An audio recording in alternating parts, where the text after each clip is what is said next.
Então vamos lá? Eu tenho recebido uma pergunta agora com a mais recentezinha queda da Petrobras aí, que foi bem leve até comparado ao que o pessoal estava esperando, né, Cazé?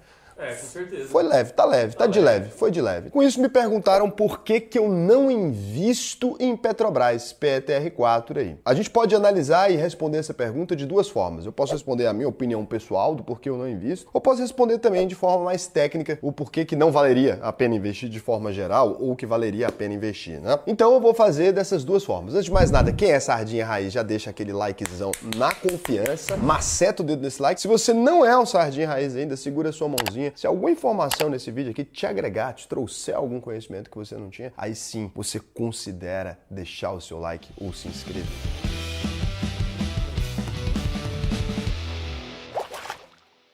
Primeira coisa, já que a gente vai responder isso de forma objetiva, é a gente olhar para onde, Cazé? Para onde que a gente olha para responder uma coisa de forma objetiva? É pros dados, né? Os números, exato. Você tem dado em casa ou não? Você que está aí do outro lado tem que ter analisando os dados, né? Vamos ver aqui. Aqui a gente não tem em casa, vamos ter que buscar no Investidor 10, né? Não está tendo dados aqui. Então aqui você vai fazer o seguinte, você vai acessar Investidor 10 aí, ou a sua ferramenta de análise de dados favorita, e vou digitar aqui o ticker, né? PETR4, a famosa Petrobrasinha. Petrobras aí que tem contado com uma alta terrível, né? Uma alta gigantesca nos últimos tempos aí, desde que o aumento do preço do petróleo Brent subiu loucamente. Um dividend yield aqui baixíssimo, né? 50,84%, significa que se você tivesse investido 100 mil reais em Petrobras há 12 meses atrás, você já teria recebido 50 mil só de dividendo. Que é isso, gente? Loucura. O que está acontecendo aí é que a Petrobras tem lucrado bastante e distribuído bastante o lucro, né? E lembra sempre que esse número aqui, ele não é um número garantido. Muita gente, caramba, isso aqui acontece muito com os novatos, viu, Casal? É uma tristeza, cara. Pessoal entra numa empresa, aí você imagina, o senhor ali já querendo se aposentar, já vivendo aquela vida tranquila, ele fala, caramba, eu tenho 1 milhãozinho aqui, vou estralar em Petrobras, vou receber 500 mil todo ano. Seria ótimo se fosse assim, né? Só que o dividend yield, ele reflete o passado, ele conta a história do passado, ele não conta a história do futuro. É aqui que é o problema. É aqui que é o problema, é só sobre o passado. Então, toma cuidado com isso aqui é um indicador, né? Ele te ajuda a vislumbrar o que pode ocorrer no futuro, mas ele é ineficiente para prever o futuro, né? Nos investimentos, o espelho retrovisor, ele é sempre mais claro do que o para-brisa. Isso aqui é frase romântica, hein? Frase romântica, mas é a mais absoluta verdade. Gastei. Aqui a gente teve, então, uma valorização nos últimos 12 meses de 39,41%. O que quer dizer isso, Casé? Eu nem ouvi, pra falar a verdade. A gente teve uma valorização nos últimos 12 meses em PETR4 de 39,41%. O que quer dizer isso?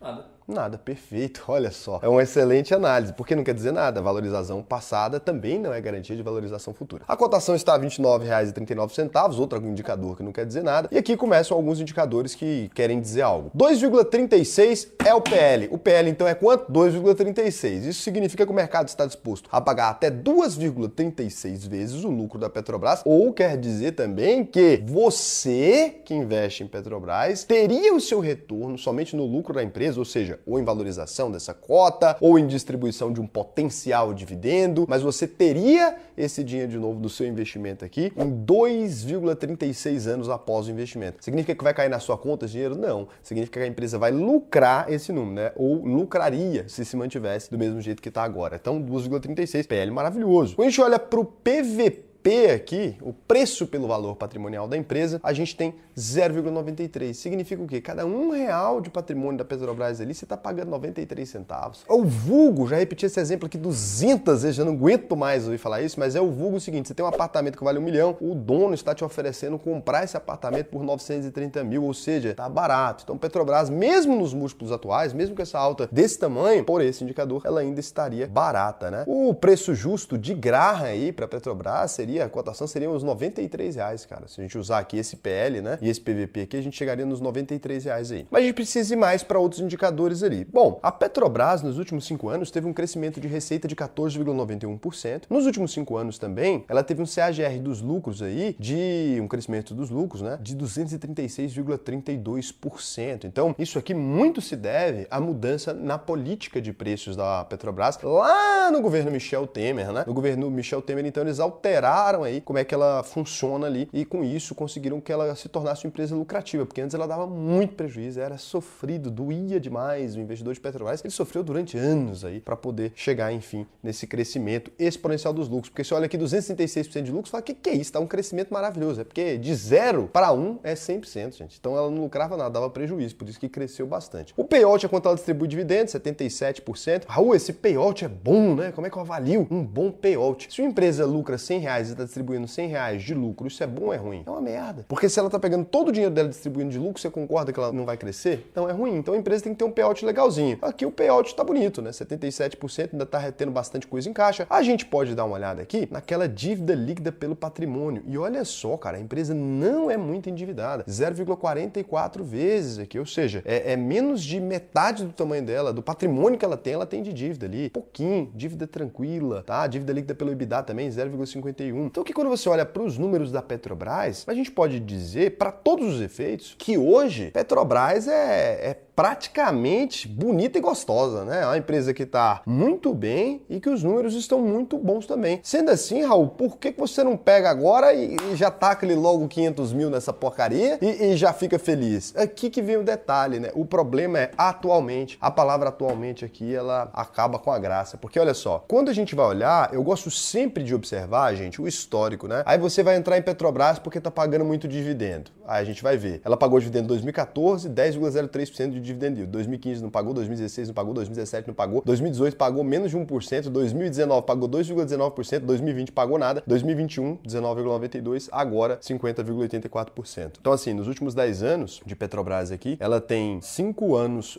pagando dividendos e 5 sem pagar absolutamente nada, né? E nesse número que ela pagou agora, nunca tinha pagado anteriormente. Você traça uma média aí, você vai ver que não é aquela delicinha. Então você que gosta de dividendo não tem motivo. Quando a gente vem aqui no receitas e lucros, aí nesse ponto aqui é que para mim começa a ficar meio complicada a situação de Petrobras. Olha só, 2009, então vamos voltar lá atrás, nos idos de 2009, Petrobras lucrava 15 bilhões de reais. Em 2010, ela lucrava 35 bilhões de reais. Em 2011, ela lucrava 33 bilhões de reais. Em 2012, ela lucrava 20 bilhões de reais. Em 2013, ela lucrava 23 bilhões de reais. Em 2014, ela teve um prejuízo de 21 bilhões de reais. Em 2015, ela teve um prejuízo de 35 bilhões de reais. Em 2016, ela teve um prejuízo de 13 bilhões de reais. Em 2017, ela teve um lucro líquido de 377 milhões. Aí em 2019, ela voltou a lucrar 26,44 bilhões. 2019, ela teve um lucro de 40 bilhões. E aí em 2020, ela já cai o lucro para 6 bilhões. Em 2021, ela já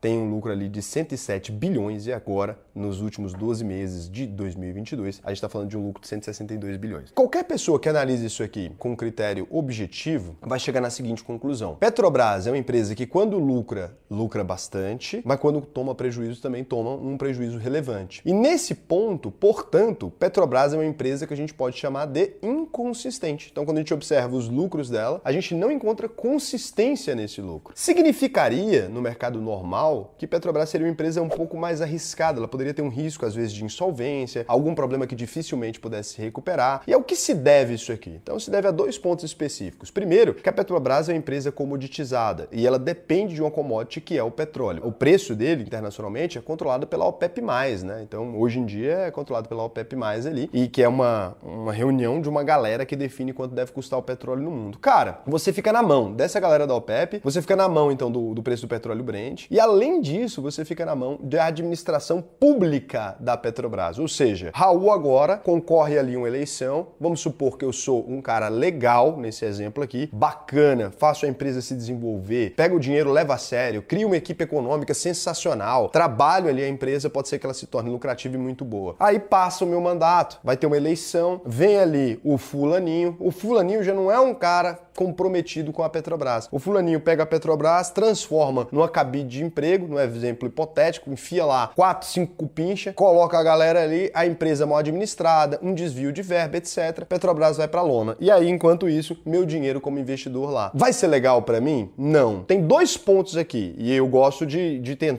tentar ser imparcial aqui, apesar de não conseguir. Eu não gosto de empresa estatal, mas o que eu tô tentando. Então, tem um ponto de vista que a gente tem que defender das empresas públicas, que são mais seguras a nível de não quebrar. O governo tem que salvar a Petrobras, é uma empresa governamental, se dá uma merda merda para a distribuição de combustível, é praticamente um monopólio ainda, não é mais um monopólio legal, mas é praticamente um monopólio ainda. E isso aqui, então, é um fator positivo para ela. E do fator negativo a gente tem que, entre não quebrar e dar lucro, tem uma grande diferença. Quem assume a Petrobras e quer ali fazer uma pose de que ela precisa ser uma empresa que ajuda o povo e tal, essa pessoa pode simplesmente colocar a Petrobras ali para não lucrar, para não dar lucro para os acionistas e tal, e realmente trabalhar com um populismo mais exacerbado. Então, é muito importante a gente classificar, né, essas duas coisas aqui, você entender o que isso significa para você. Para mim, é um don't ali, né? Um não, né? Não quero estar envolvido numa empresa que tem essa oscilação. E no segundo caso aqui também, a gente vai vir aqui dar aquela olhada no patrimônio da Petrobras. Uma coisa muito interessante também da gente observar é que esse crescimento patrimonial da Petrobras, cara, ele também não é consistente. O endividamento da Petrobras também não é consistente. Se você pega um gráfico de dívida ali, você vai observar, né, nos últimos anos, a dívida da Petrobras, olha, ela é uma dívida que ela cresce e diminui de forma meio louca, né? Se você pegar mesmo a dívida bruta. Então assim, você vai ver que 2012 para cá ela vem crescendo, quando ela atinge níveis aqui um pouco mais alarmantes, em 2015, 493 bi, depois ela acaba conseguindo reduzir esse endividamento dela, né, para 280 bi. Mas tá sempre ali naquela flutuação maluca. Então minha conclusão aqui, do meu ponto de vista, é: eu não gosto de ter na minha carteira uma empresa que o mercado não seja o principal fator dela, que ela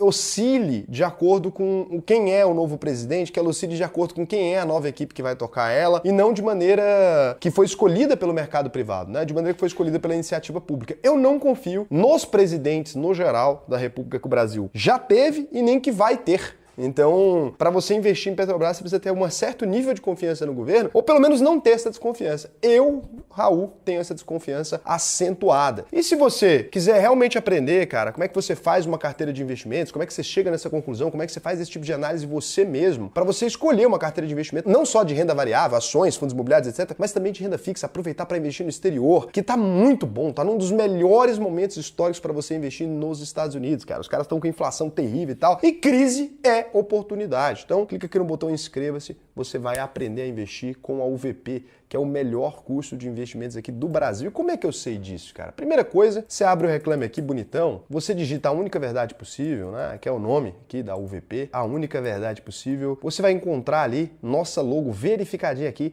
sem nenhuma reclamação. Últimas aqui, ó. A única reclamação que a gente teve na história foi que a gente estava sendo injustiçado, porque o Reclame Aqui não dava uma nota pra gente, o pessoal tentou ajudar a gente aqui, e o Reclame Aqui apagou todos os outros que tinham feito a mesma coisa, né? Foram vocês aí que foram lá, o pessoal que era aluno e fez. Então a gente não tem nenhuma reclamação. E se você não ficar satisfeito depois de concluir, até 7 dias depois, não é aqueles 7 dias antes, que o povo fala, dou pra você 7 dias antes. A UVP não, 7 dias depois de concluir o curso, a gente devolve 100% do seu dinheiro. Então é isso, como é que vai discutir, né? Não tem como. Beijão pra vocês e até o próximo vídeo.